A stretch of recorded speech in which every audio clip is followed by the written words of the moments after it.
nombre del Padre, del Hijo, del Espíritu Santo. Amén. Queridos hermanos, en los tiempos difíciles, por desgracia, la humanidad sigue la corriente. Y solo unos pocos clarividentes se dan cuenta del problema, resisten. Y en su tiempo pueden ser señalados, tachados, menospreciados, condenados, desterrados, hasta matados, como durante 300 años los romanos mataban los fieles de Cristo, hasta que vino Constantino en el año 313 para dar ya la paz a la iglesia. En la historia de la iglesia pueden pasar cosas que no son siempre correctas, pero el tiempo dirá y la verdad hace flote con el tiempo. En el siglo XX, al inicio del siglo XX, el Papa San Pío X, después del Papa Pío IX, León XIII, que condenaron el liberalismo católico, el modernismo, San Pío X, en el año 1907, escribió una encíclica sobre los modernistas. Los modernistas eran unos católicos, sacerdotes, laicos, que querían modernizar la iglesia. Y el Papa dice: gente falta en absoluto de todo conocimiento serio en filosofía y teología, quiere hacerse los renovadores de la iglesia, se llaman modernistas. Son los peores enemigos porque ya no tienen fe católica. Guardan la etiqueta, guardan las cáscaras, pero ya no creen el contenido. Y dice, estos modernistas su doctrina es la cloaca de todas las herejías. Cloaca de todas las herejías es gravísimo.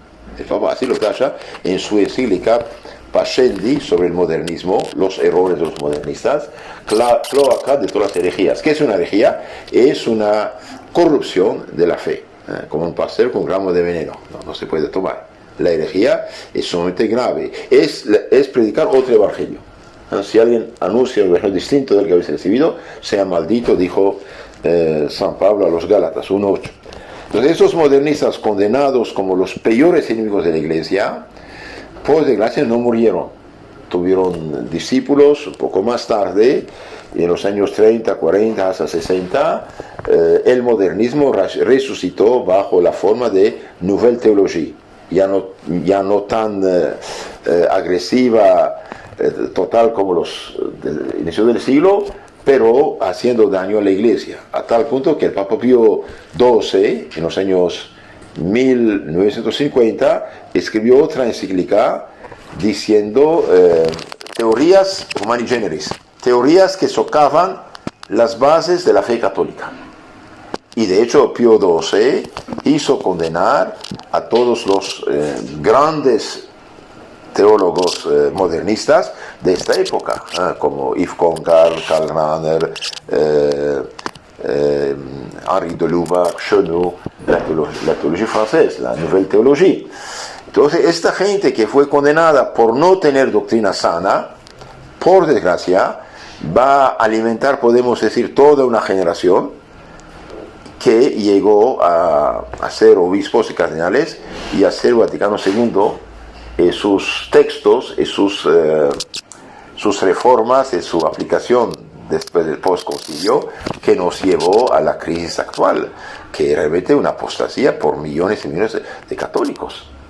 Entonces no se puede entender un personaje, una época, si uno no analiza el conjunto de la época. Quiero hablarles del caso de un obispo que realmente amó la iglesia de todo su corazón y cumplió con su deber de obispo, que fue Monseñor Marcelo Febre. Hoy decimos Monseñor Marcelo Febre, para unos es un santazo de primera y para otros es un enemigo total. Y bien, vamos a ver un poquito de qué se trata. Primero quiero decirles una breve reseña, biografía de Monseñor Febre, y después hablaremos como una apologética de Monseñor Febre, una defensa de Monseñor Febre. ¿Por qué? Porque yo lo conocí personalmente.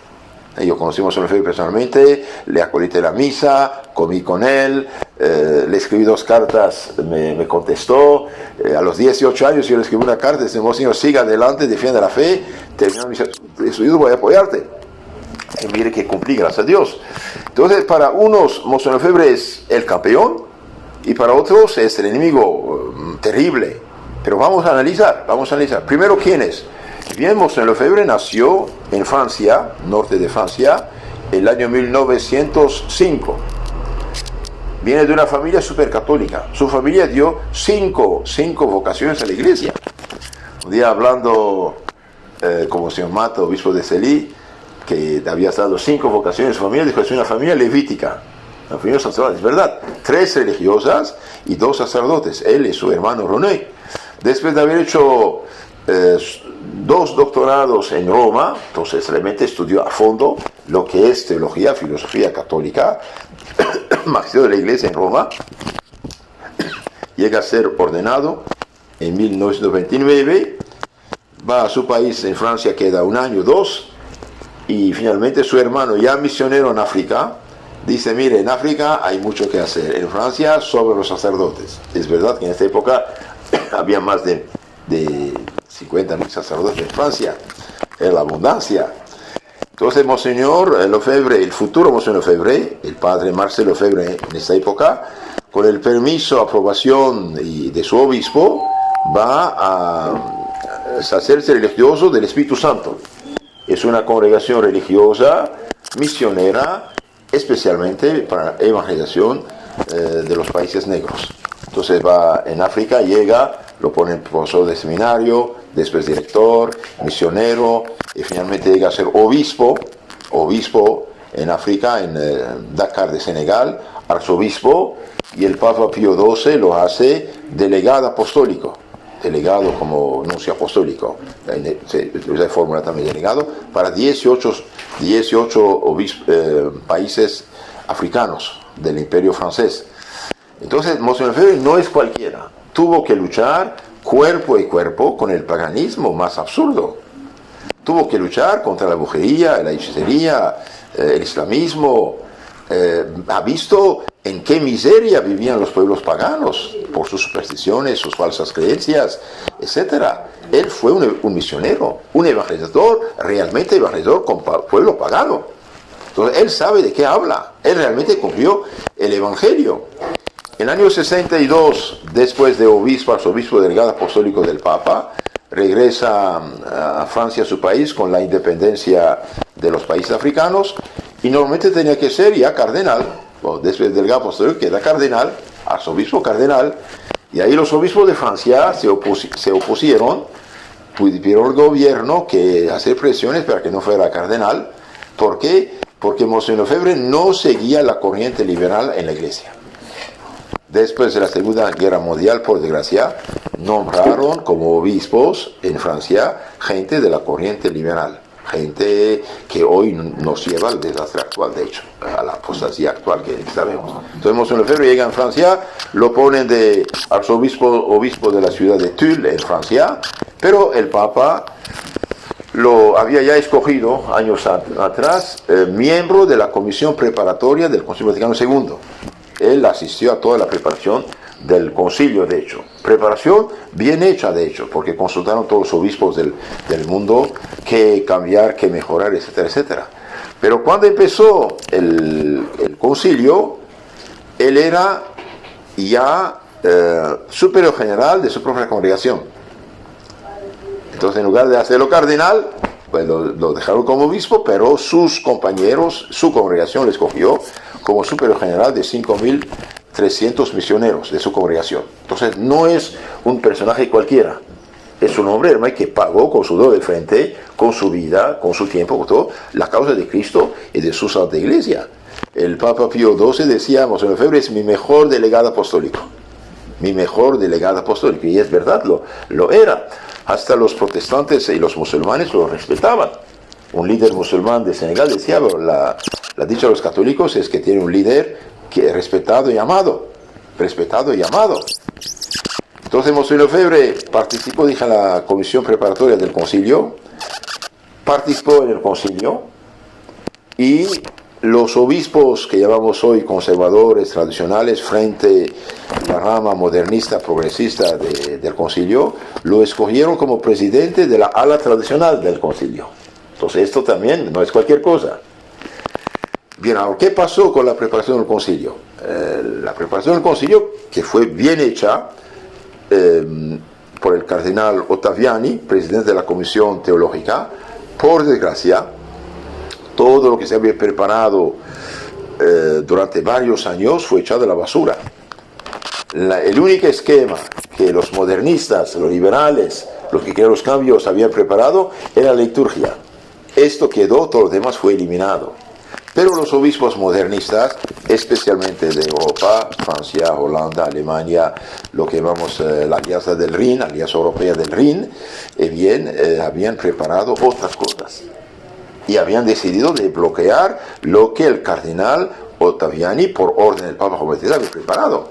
No es normal, después de varios años de preparación de un concilio, echar todo de la basura, venir con sus propias preparaciones que el Papa no ha pedido.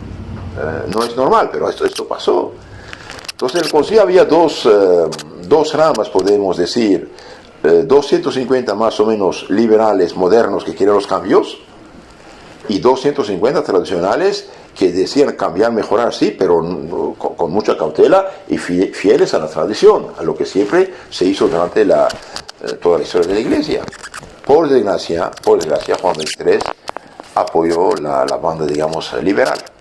Desde el 11 de octubre de 1962, cuando empezó el concilio, bien Juan XXIII desacreditó a los tradicionales, a los conservadores, diciendo, hay gente como Jeremías, son profetas de calamidades, profetas de calamidades que anuncian catástrofes, como Jeremías profeta. Ojalá fueran falsos Jeremías, pero por desgracia fueron verdaderos Jeremías. Y hoy, 60 y pico años después, estamos pagando muy, muy, muy caro la factura. Juan XXIII se equivocó totalmente.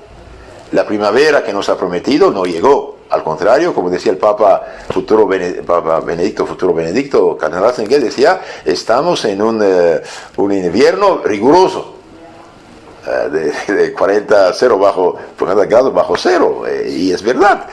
Entonces, Monseñor Lefebvre no es cualquiera. Hoy hablar de Monseñor Lefebvre, para muchos católicos, es como un personaje a no frecuentar, rebelde, malo, esto, aquello. Pero señores, ¿qué saben Monseñor Lefebvre ustedes? Nada. ¿Qué saben? Nada. ¿Han leído su vida? No. ¿Han leído su obra? No. ¿Han escuchado a sus amigos? No. ¿Qué sabes? Me dijeron que, evidentemente dijeron tonterías y medias. Vamos a probarlo. Sí, tenemos que decir las cosas. No es culpa de Monseñor Lefebvre si las naciones católicas hoy están plagadas de sectas. No es culpa de Monseñor Lefebvre si hoy Europa católica ya no es católica, es perdida. Atea, agnóstica, abortista, homosexual, perdida. Poblada por otras religiones. No es culpa de Monseñor Lefebvre que América Hispana, que en el año 70 estaba al menos 94% católica en su conjunto, y hoy perdió millones según los países. Todas las naciones hispanoamericanas perdieron 20, 30, 40 o más según los países de sus hijos. No hay ni un solo barrio donde no hay templos protestantes prácticamente. Hay un problema.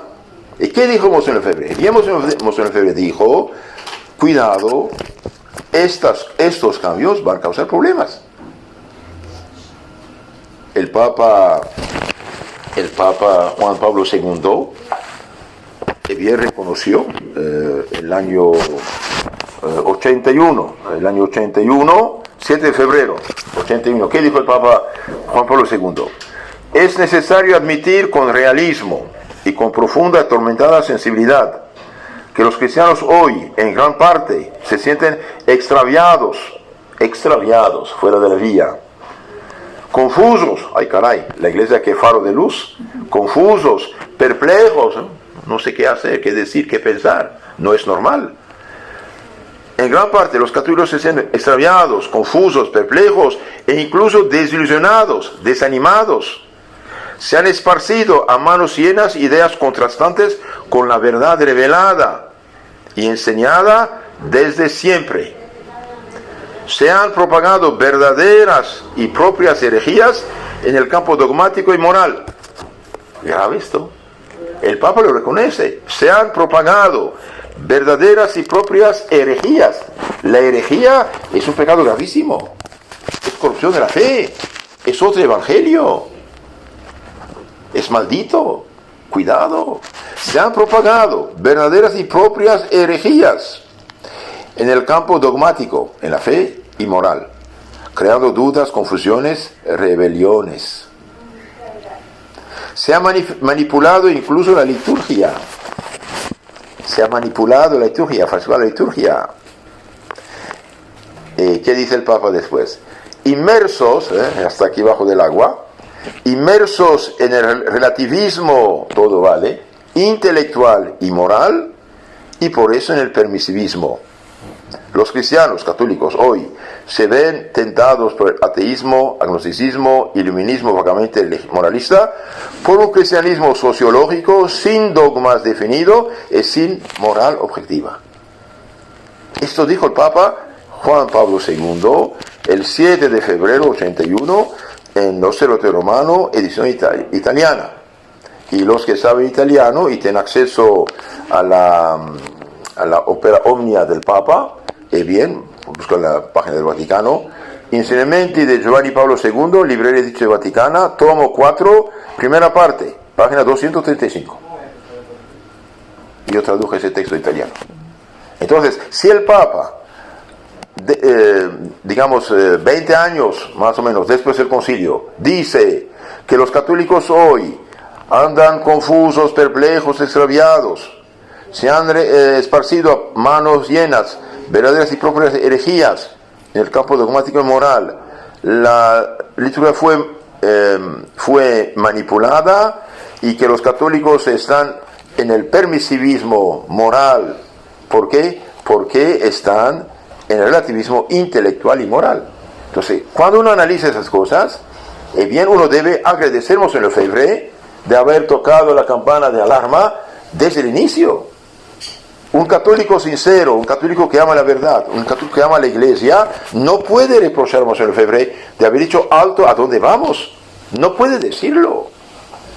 Yo estoy absolutamente seguro, los que critican a Monseñor Lefebvre no saben de qué hablan. O son unos protestizados o criptoprotestantes, en este caso ya no son católicos, y quieren decir católicos, o son unos ignorantes de buena fe, pero como loros se repiten. No es justo. No es justo. No tienen nada que reprochar a Monseñor Lefebvre, ni en los dogmas, ni en la fe. De hecho, Monseñor Lefebvre y sus compañeros mejoraron los textos del concilio. Los textos del concilio redactados por esos teólogos, Rahner, Congar, Schönu, etc., redactados de una manera ambigua, una moderna, fueron un poco retocados con sugerencias tradicionales. Y si los textos del concilio no son peores de lo que son actualmente, lo debemos a Monseñor Lefebvre y sus compañeros. Entonces, ¿qué pasó con Monseñor Lefebvre después del concilio? Después del concilio, Monseñor Lefebvre tuvo que hacer un capítulo extraordinario de ayornamiento de puesta al día de su congregación del Espíritu Santo en el año 68, como el Vaticano pedía. ¿Por qué? Porque tenían prisa de ya de pasar las reformas en la vida concreta de las congregaciones. Entonces Monseñor Lefebvre preparó una reforma de una manera católica, más amor de Dios, más caridad, más santidad, más respeto a la ley de Dios, etcétera, etcétera, etcétera. Fue consultar al Santo Padre Pío. De hecho, en su biografía vemos una foto de Monseñor Lefebvre con Padre Pío que le besa el anillo pastoral de obispo. Y regresó a Roma, propuso la reforma católica a su congregación y allí no aceptaron, querían reformar a lo revolucionario. Monseñor Lefebvre consultó la congregación del Vaticano de los religiosos, le dijeron vete de vacaciones a las Américas y déjalos trabajar. Y él dijo, y después tengo que firmar lo que a mí no me parece. Entonces dio su renuncia de superior general, el año 68. Quedó 2 años en el Vaticano, en la congregación de la Proclamación de la Fe, por los asuntos africanos que conocía. Y finalmente seminaristas que estaban al punto de perder la vocación fueron a verlo. Monseñor, estamos en peligro, cambian todo, cada semana hace una liturgia diferente, ya no aguantamos. Los mandó a esos seminaristas con Cardenal Siri, cardenal de Italia, que todavía era tradicional. Después mandó otro por otro padre. Los últimos los mandó en Suiza, en Friburgo de Suiza, Suiza francesa, de habla francesa, ¿sí? En la Universidad de Friburgo. Y después un tiempo, ahí también los seminaristas dijeron, Monseñor, aquí también anda mal, y empiezan los cambios y la falsificación de la doctrina católica. Entonces Monseñor, ¿qué hacemos? El padre Cota, que yo conocí, dijo, Monseñor, queremos que usted se ocupe de nosotros. El Monseñor dijo, pero tengo 65 años, ¿qué puedo hacer ahora? No, Monseñor, queremos que usted se ocupe de nosotros. Entonces Monseñor fue a ver al obispo de Friburgo de Suiza, Monseñor Charrier, Francisco Charrier, dijo, te doy toda autorización, adelante. Entonces con el sello, firma y aprobación del obispo diocesano, fundó nuestra congregación Fraternidad Sacerdotal San Pío X. San Pío X porque San Pío X había condenado el modernismo dentro de la iglesia, por esa razón, sufrido el modernismo San Pío X. Entonces fundó esta congregación, como todas las demás congregaciones, con sello, firma, aprobación del obispo diocesano y una carta de alabanza de la parte del Vaticano por Cardinal Wright. Pasaron unos 4 o 5 años, una tercera parte de los seminaristas de Francia iban a buscar formación como Monseñor Lefebvre, y ahí los obispos de Francia empezaron a tener miedo. ¿Por qué? Porque habían cambiado todo, y según el cardenal Marty, arzobispo de París, el 40% de los católicos se había retirado de la iglesia con los cambios que habían hecho. Entonces los obispos de Francia tenían algo contra Monseñor Lefebvre. ¿Qué era? Monseñor Lefebvre durante el concilio no estuvo con ellos del lado liberal, estuvo con los latinos, italianos, del lado conservador. Entonces no sé si es su sobrino o su primo, Cardenal Lefebvre, dijo, nunca te perdonar esto por haber hecho de banda aparte. Entonces ahí lo denunciaron de cierto modo al Vaticano, porque muchos seminaristas de Francia, una tercera parte de los seminaristas de Francia, iban como Monseñor Lefebvre en Suiza a buscar una formación seria, tradicional. Entonces ahí se quejaron con el cardenal Jean Villot, secretario de Estado del Vaticano, y dicen que Jean Villot dijo, no se preocupen, en 6 meses ya no se hablará de Econe, el seminario de Monseñor Lefebvre en Suiza, Econe, el lugar donde está el seminario. Mandó una comisión de visita apostólica, lo que es normal, por una nueva congregación, quedaron unos días ahí, todo bien, pero no han cambiado la misa. No han cambiado la misa, es verdad que no han cambiado la misa. Entonces, ¿qué pasó? Hablaron a Pedro para que Pablo escuche, frente a los seminaristas, dijeron cosas graves, por ejemplo, poniendo en duda la resurrección física de Cristo, poniendo en duda la inmutabilidad de la verdad. La verdad puede cambiar con el tiempo, celibatos sacerdotales, etcétera. Entonces Monseñor Lefebvre allí, indignado por herejías de tal tamaño, escribió una media carta, protesta de fe, diciendo más o menos, el resumen dice esto: adherimos de todo corazón a la Roma católica, madre, maestra de la verdad católica, rechazamos la Roma neomodernista y neoprotestante, digamos, de tendencia protestante. Todos los cambios actuales que están en la iglesia vienen del liberalismo católico falso condenado por los papas, vienen del protestantismo y van conduciéndonos a la ruina. Catecismo nuevo, misa nueva, teología nueva, seminario nuevo, todo nuevo, va a llevarnos a la catástrofe. No estamos de acuerdo y nadie puede obligarnos a cambiar nuestra fe. Y concluye diciendo, estamos seguros, el hecho de guardar la misa tradicional, lo tradicional, estamos seguros de ayudar a las generaciones futuras y los papas futuros. Entonces lo llaman a Roma para ver un poco esta carta. Tiene una conversación de varias horas con varios cardenales, todo fue grabado, nunca le dieron la copia, y poco después escriben a Suiza de suprimir la congregación. Entonces Monseñor Lefebvre dije, mire, si en mi carta hay algo que no es correcto, me somete a un juicio formal. Que la congregación de la fe me juzgue, me someto. Pero ¿qué culpa tiene la congregación? Bien, el juicio nunca tuvo lugar. El juicio nunca tuvo lugar. Y cuando se quejó con el cardenal de la justicia del Vaticano, ¿por qué no lo juzgaban? Dicen que el cardenal dijo, me prohíben juzgarte. Entonces hagamos una pequeña reflexión. Si sus adversarios ideológicos, modernistas, liberales, que son culpables de la ruina, catástrofe actual al nivel católico y mundial, y de la apostasía de millones de católicos, hoy vemos más claro ahora, si sus adversarios ideológicos fueran seguros que era juzgable, condenable, ¿por qué no hicieron juicio en forma? ¿Qué les hubiera costado? Nada. No lo hicieron. ¿Por qué? Porque no podían reprocharle nada. Defender la fe católica no es una culpa, es un honor. Entonces nunca fue juzgado, nunca pasó por un tribunal. El seminario fue cerrado, suprimido, la congregación. Él dijo en conciencia, no puede echar a la calle 120 personas a la calle un poco antes del año escolar, final del año escolar. Entonces llega el año final del año escolar, va a ordenar sacerdotes y diáconos, y Roma manda el padre Danis diciendo no haga ordenaciones. Pero tiene derecho a su ordenación. Terminaron sus estudios, fueron examinados, aprobados, y además sus papás hasta alquilaron hotel. No puedo privarlos de ordenación. Entonces, ¿qué pasó? ¿Cuál era el problema? El problema, al final lo dijeron. Como los fariseos al final de la injusta, la condenación de Jesús, dijeron la verdad. Primero mentieron mucho a Pilatos, ¿no? Sacaron argumentos políticos, impuestos, tributos. Al final dijeron, según nuestra fe tiene que morir porque se dijo hijo de Dios. Y es verdad que lo dijo, y es verdad que lo era.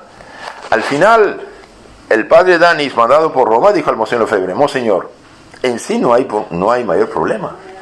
Mañana, en la ordenación de los sacerdotes, celebre conmigo la misa moderna y no hay ningún problema, ni siquiera financiero, para el seminario. Entonces, hermanos, llegamos al grano de los granos. El problema fue la misa. El problema fue la misa. No hay otra cosa. Monseñor Lefebvre es el camino de la fe católica en todos los aspectos, en filosofía, en teología, en moral, en catecismo, en arte sagrado. No cambió nada. Monseñor Lefebvre nos comunicó 2000 años de cultura, fe, civilización católica en todos los aspectos. Solamente no cambió la misa. Y esta misa nueva, ¿de dónde viene? Por desgracia, tiene influencias protestantes. Pásame el drama litúrgico, por favor. Está ahí. Sí. Es interesante este libro. Hay un libro que se llama El drama litúrgico. Vale la pena tenerlo. Pone frente a frente la misa antigua, la misa nueva, en los textos. Como si fuera tomado tijeras para cortar, modificar, eliminar y cambiar y reducir. El problema es la misa. Ahora, la misa actual nueva, ¿tiene influencias protestantes, sí o no? Y bien, sí tiene influencias protestantes. Sí tienen. Es este libro, algo maravilloso. Puedes bajarlo de internet. El drama litúrgico. Hay una edición de internet, portada roja, esa es nueva edición, con prefacio de Monseñor Schneider. Y bien, miren, por ejemplo, la misa antigua, la misa nueva, miren, eliminado. Realmente uno diría que toman tijeras. Eliminado. Reducido, eliminado. Eliminado, reducido, etcétera, etcétera. Entonces es una catástrofe. Prácticamente en todas las páginas hay problema. Eliminado, reducido, suprimido. Mira aquí todo eliminado. Ahí hay problema. Y no estamos jugando. Tenemos los dos textos oficiales. Entonces el padre Dani le dice, haga la nueva misa y no hay problema. Monseñor dice, discúlpeme, yo no la conozco la nueva misa, sería la misa de mi ordenación. Hizo la misa de ordenación, de su ordenación, ordenó sacerdotes. Viene de Roma, suspendido a divinis. Te quitamos derecho de dar sacramentos. ¿Y qué hice mal? Porque no hace la misa nueva. ¿Y la misa nueva tiene influjo protestante sobre ella? ¿Ves? Sí tiene influjo protestante. Queramos o no queramos. Aquí los que tienen el libro Drama Litúrgico, bien, hay testimonios de los protestantes mismos. Hoy en día, debería ser posible a un protestante reconocer en la celebración eucarística católica la cena instituida por el Señor. El cardenal, esto dice Consistorio Superior de la Comisión de Augsburgo-Lorena, 1973. ¿Qué dice el cardenal Ottaviani en su librito Breve Examen Crítico de la Nueva Misa? Dice: el nuevo Ordo Missae, si se considera los elementos nuevos, etcétera, será, bien, la Nueva Misa se aleja de una manera impresionante, tanto en el conjunto como en los detalles de la teología católica de la Santa Misa, tal cual fue formulada en el Concilio de Trento. Entonces, la Nueva Misa se aleja en el conjunto como en el detalle de una manera impresionante de la Misa católica, tal cual el Santo Concilio de Trento la fijó, la Misa católica, frente a Lutero, que niega la Misa.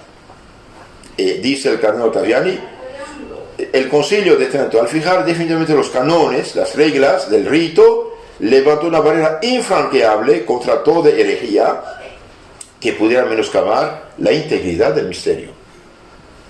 Estas barreras infranqueables fueron eliminadas. Porque hay abusos. Hoy se habla siempre de abusos, ¿no? Y caramba, hace ya 50 años dura. ¿Y cuándo van a parar esto? Si son abusos, que toman medidas de autoridad para poner fin. Pero si es el mismo texto que permite los abusos, ahí hay problema.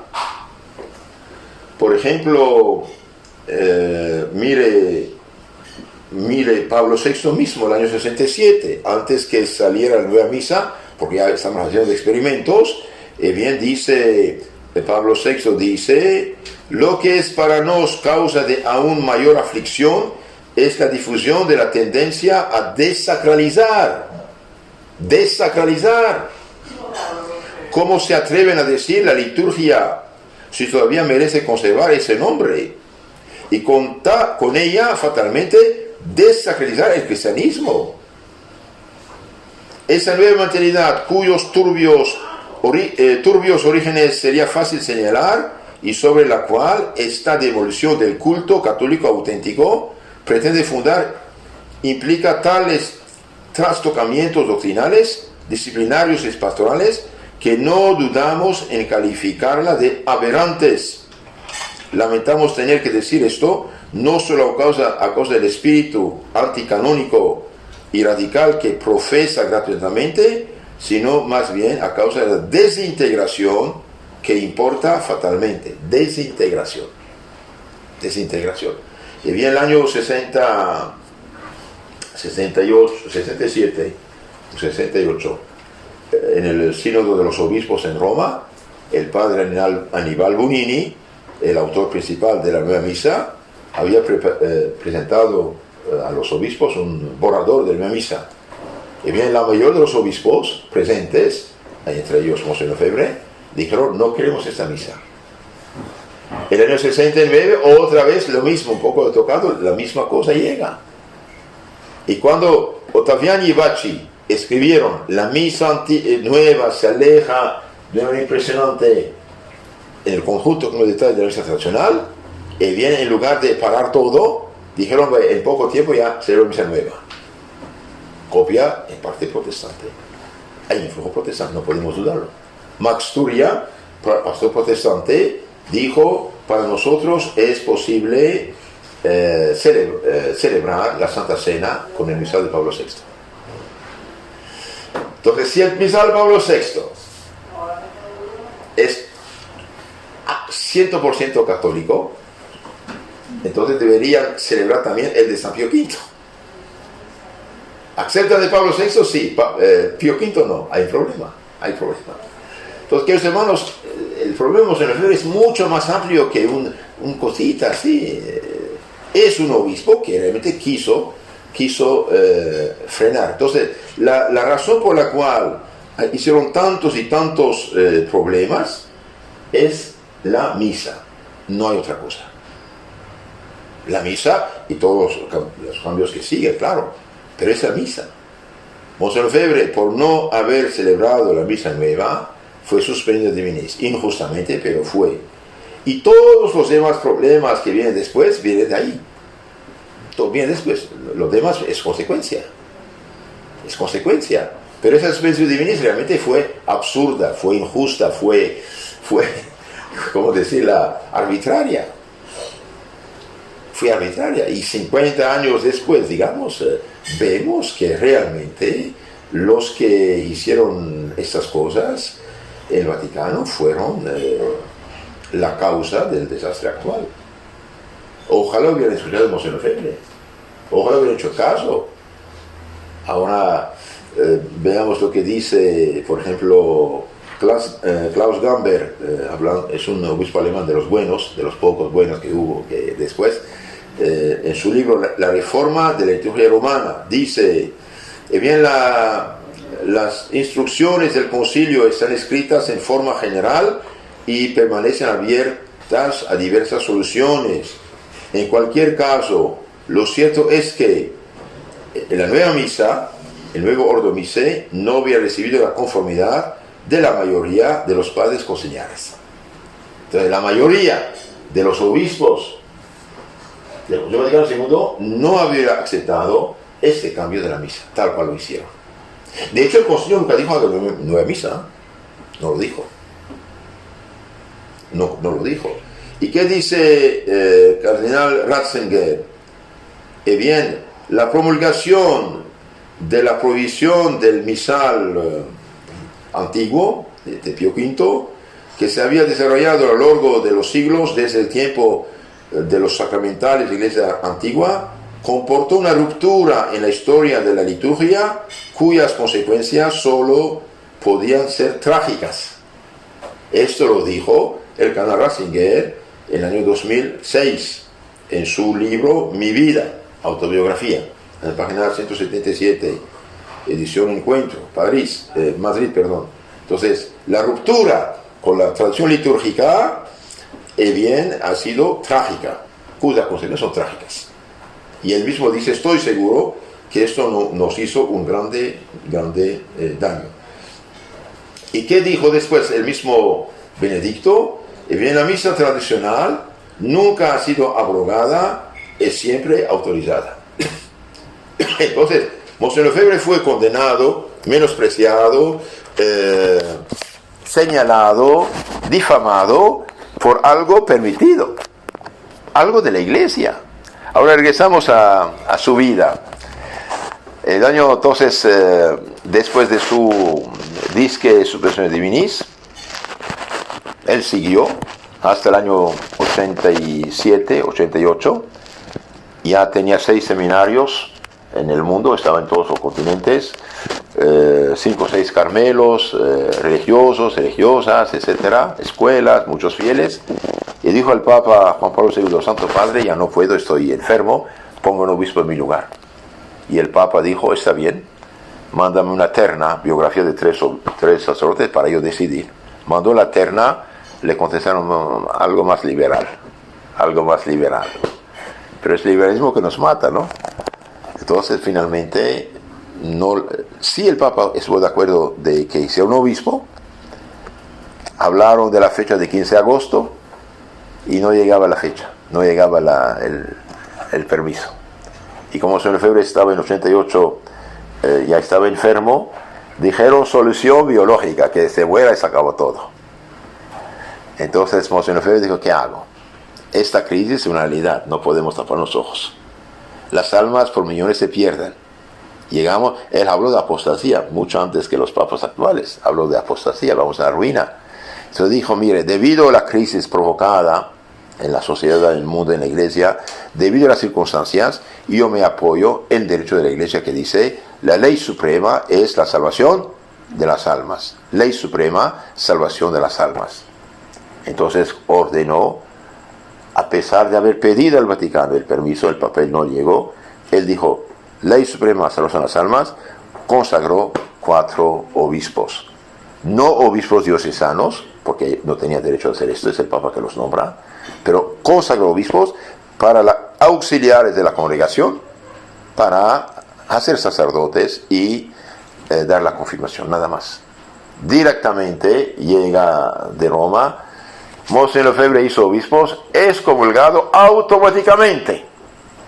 Automáticamente, ¿ok? Supongamos, usted lleva un moribundo al hospital, pasa 5 semáforos rojos con cautela. ¿Puede quitarte el permiso? No, usted es ambulancia. Llega la policía, dice, señor, voy a llevarlo enfermo al hospital, por favor, guíame. No pueden quitarte. Monseñor Lefebvre pidió, 1, 2, espero, no llegó la respuesta. 4, se apoyó, caso de necesidad, ley suprema salvación de las almas. Las almas por millones están en peligro. Que los hermanos se calcula, según las cifras, perdimos que 80, 100 mil sacerdotes en los últimos 50 años. Perdimos decenas de millones de católicos en todo el mundo. Entonces, por haber hecho obispo, dando a los católicos medios de sobrevivir en esta crisis tremenda, no, eres malo, estás automáticamente. Bien, obispos, cardenales, fieles, esto no es válido, no es correcto. Y gracias a Dios, el 21 de enero de 2009, el Papa Benedicto sí reconoció, mandó anular la disque excomunión de los 4 obispos que lo había hecho con todos sus efectos jurídicos, que declaro eso, esto también. Entonces, Monseñor Lefebvre, en lo concreto, no es cualquiera. Realmente fue el santo hombre de Dios, misionero, obispo, arzobispo, delegado apostólico del Papa, defensor de la familia católica, defensor de la civilización cristiana, defensor del reino de Cristo y María, y luchador de la sana doctrina. La única culpa, entre comillas, que tiene, y bendita y santa culpa, es de haber frenado una locura de modernismo que nos lleva a la apostasía, que nos lleva a la catástrofe. Miren, por ejemplo, esos obispos de Alemania, que permiten que un sacerdote pobre, un sacerdote, bendiga supuestamente lo que no se puede hacer, no vale nada esa bendición, más bien es pecado, que bendiga a un hombre con un hombre en disque matrimonio. ¿Y esos son obispos católicos? ¿Y por qué no los excomulgan estos? Y todos los que han sembrado a mano llenas a herejías, como decía Juan Pablo II en la iglesia, ¿por qué no los señales excomulgan? Y todos los obispos, abusos en la liturgia hace años y años, ¿por qué no se excomulgan? Y bien, el problema, queridos hermanos, es la sana doctrina, la misa de siempre. Monseñor Lefebvre fue un instrumento de Dios. En el siglo IV hubo una crisis tremenda, una crisis tremendísima. San Atanasio, frente a los modernistas de su tiempo, 5 veces fue condenado, durante 17 años desterrado. Finalmente el Papa mismo que lo defendía fue desterrado y después tuvo que firmar su disque excomunión. Los que tienen Detzinger, magisterio de la Iglesia Católica, 138, ahí dice: Me Papa Liberium pacem avere con vobis omnibus. Y yo, Papa Liberio, estoy en paz con todos ustedes, menos con Atanasio. Y hoy Atanasio es santo, padre y doctor de la Iglesia Católica. Entonces, un error puede haber pasado. El año 357, San Atanasio supuestamente es excomulgado. El año 1988, Monseñor Lefebvre es excomulgado. ¿Y qué valió esa excomunión? Nada, automática, injusta. Entonces, cuidado, Monseñor Lefebvre realmente dio un frenazo a esta apostasía, a esta crisis. La historia no dijo su última palabra. Un día un papa futuro va a abrir el dossier, hacer un juicio en forma y analizar. ¿Qué reprochamos a Monseñor Lefebvre? No haber seguido reformas pastorales. Y bien, reformas pastorales que nos acaban con la apostasía, con la ruina, con la herejía, con la inmoralidad, con la decadencia, no viene del Espíritu Santo. Y que nos dejen en paz poner el Espíritu Santo en todo y cada rato, no es verdad. El Papa dijo entonces infalible. Espere, no seamos tontos. Nunca la Iglesia Católica dijo que todo lo que dice, hace o escribe el Papa es infalible, nunca dijo esto. El Papa Benedicto dijo, rara vez el Papa es infalible. Y el Catecismo Mayor de San Pío X, en el párrafo 200, pregunta 200, dice, ¿cuándo el Papa es infalible? El Papa es infalible solo dice, cuando proclama un dogma de fe o de moral católica para la Iglesia Universal, hablando ex cátedra, hablando con toda su autoridad apostólica. Y siempre cuando da una doctrina, siempre enseñamos la Iglesia. Los demás son disciplinarios, son de administración. Normalmente todo tenía que ser correcto. Pero en un momento de crisis tan grande como el nuestro, de tanta instabilidad, decir que todo el Espíritu Santo y no sé qué, es hablar muy a la ligera. La gente no sabe de qué habla. Monseñor Lefebvre siempre afirmó la fe católica tal cual. La fe, la moral, la liturgia. Quiso realmente comunicar lo que ha recibido. De hecho, él mismo pidió de poner sobre su tumba: he transmitido lo que también he recibido. Tradidi quae accepi, ni más ni menos. Un día la Iglesia Católica va a hacer un juicio en forma y va a canonizarlo. No hay de otra.